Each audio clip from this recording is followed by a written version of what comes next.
भारत और जर्मनी के बीच करीब 40 वर्ष बाद कोई बड़ी डिफेंस डील होने जा रही है।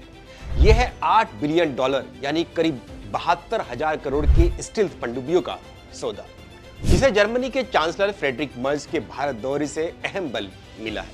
नमस्कार, मैं हूं नीरज राजपूत और आज एबीपी लाइव में बात कर रहे हैं भारतीय नौसेना के प्रोजेक्ट 75I की। जर्मन चांसलर मर्ज इन दिनों अहमदाबाद के 2 दिवसीय दौरे पर हैं। जर्मन चांसलर की भारत यात्रा से दोनों देशों के बीच रक्षा संबंधों में नया आयाम जुड़ने जा रहा है, क्योंकि दोनों देशों के बीच भारतीय नौसेना के लिए साझा स्टील्थ पनडुब्बी बनाने को लेकर अहम बातचीत हुई है। खुद प्रधानमंत्री नरेंद्र मोदी ने मर्ज से मुलाकात के दौरान भारत और जर्मनी के बीच साझा रक्षा उद्योग को लेकर अहम घोषणा की है। पीएम मोदी और चांसलर के बीच अहमदाबाद में हुई वार्ता के बाद विदेश सचिव विक्रम मिस्री ने मीडिया से बातचीत में बताया कि नौसेना के लिए 6 पनडुब्बियों के निर्माण पर सकारात्मक चर्चा चल रही है और पॉजिटिव आउटकम की उम्मीद है।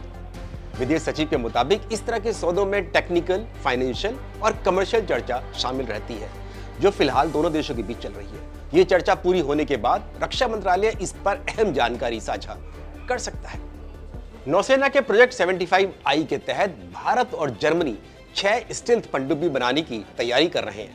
इसके लिए मुंबई के मझगांव डॉकयार्ड लिमिटेड यानी MDL और जर्मनी की थाइसेनक्रुप कंपनी TKMS के बीच सामरिक करार हो चुका है। इस प्रोजेक्ट की कुल कीमत, जैसे बताया, $8 बिलियन यानी करीब 70,000 करोड़ से ज्यादा है। इन पनडुब्बियों को मेक इन इंडिया के तहत MDL में ही निर्माण किया जाएगा। रक्षा मंत्रालय ने एयर इंडिपेंडेंट प्रोपल्शन यानी API तकनीक से लैस 6 खास पनडुब्बियों के लिए वर्ष 2017 में प्रोजेक्ट P75I यानी इंडिया की घोषणा की थी। इसके लिए रक्षा मंत्रालय ने MDL और L&T कंपनी, प्राइवेट कंपनी को किसी विदेशी OEM, ओरिजिनल इक्विपमेंट मैन्युफैक्चरर के साथ करार करने की छूट दी थी। ऐसे में MDL ने जर्मनी की थाइसेनक्रुप कंपनी से प्रोजेक्ट 75I के लिए पिछले वर्ष यानी कि सितंबर 2024 में करार किया था। L&T कंपनी ने स्पेन की नवांतिया से हाथ मिलाया था, लेकिन नवांतिया और L&T कंपनी AIP तकनीक से लैस पनडुब्बियों को बनाने में नाकाम साबित हुई। ऐसे में रक्षा मंत्रालय ने L&T और नवांतिया ग्रुप को इस प्रोजेक्ट से यानी कि P75I से बाहर कर दिया। AIP तकनीक से लैस पनडुब्बियां लंबे समय तक, करीब 2 महीने तक समंदर के नीचे रहकर ऑपरेट कर सकती हैं, जबकि पारंपरिक कन्वेंशनल डीजल पनडुब्बियां उनको समय समय पर समंदर की सतह पर आना पड़ता है। सतह पर आने से पनडुब्बियां दुश्मन की नजर में आ जाती हैं, लेकिन स्टील्थ AIP तकनीक से पनडुब्बी के बारे में दुश्मन को कानो कान खबर नहीं लगती।